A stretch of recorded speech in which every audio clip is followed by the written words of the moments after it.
Hello, what is up guys, welcome back to the video, and today I have the Samsung 32-inch smart TV, which is by the way HD ready, which is not a full HD TV, and I got that device for about 17,000 rupees in the offline market. In the online market, I think the price is a 500 to 600 difference. Apart from that, everything is just same in the online and the offline market as well. So without wasting any further time, let's unbox the device and see what are the things we get inside the box.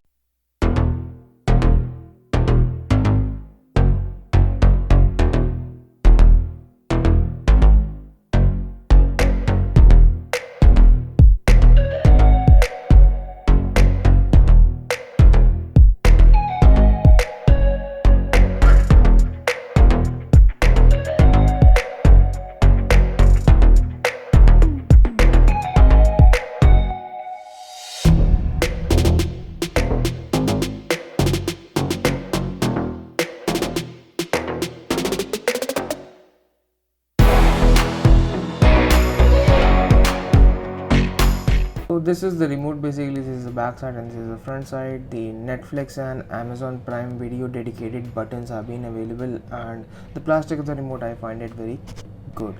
And this is the mouse.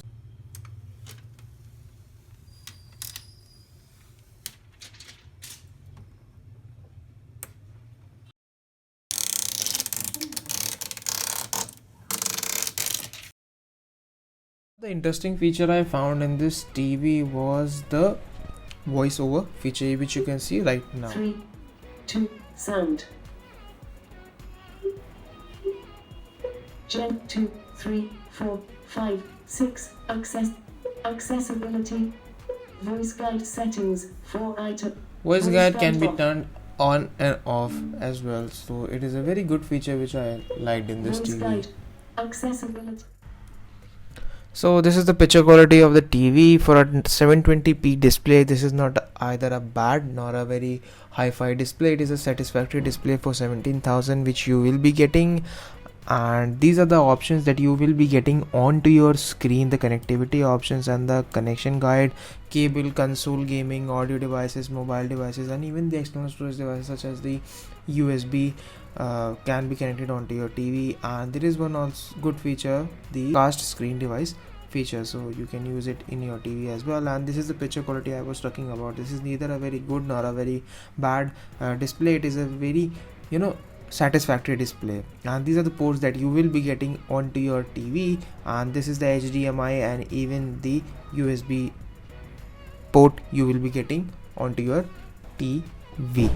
So for a 17,000 rupees TV, comparing it with the MI TV, which is around 32-inch as well, which is fairly 5,000 rupees cheaper than this one, but mind you, that TV is also a HD TV and this TV is as well as a HD TV, so you won't be getting any full HD input, that is a 1080p into this TV. But I would like to say, if you are having a very low budget, you can definitely buy this TV. The TV is from Samsung and Samsung really makes good displays, so in that opinion, the picture quality I would like to say is really satisfactory. Nothing to argue in that, and all the features in the smart TV guidelines and everything work fantastic. The only problem that I had in the TV was the connection of the cast screen device, which took a really very long time, and sometimes the connection loss was observed. Apart from that screencast issue, I faced no problem. So if you are to buy one TV, you can definitely go for this one. Otherwise MI TV is also an option, but for me, I bought this TV for only one reason. As you know that MI is not having its television service center in every city, and here in Lucknow the information that I got was that MI is not having its service center, so that is the reason I went with the Samsung TV in place of the MI TV. So if you enjoyed this video and got the information you were looking for, do hit the like, share and subscribe button. Till we meet again, tata, bye bye and sayonara.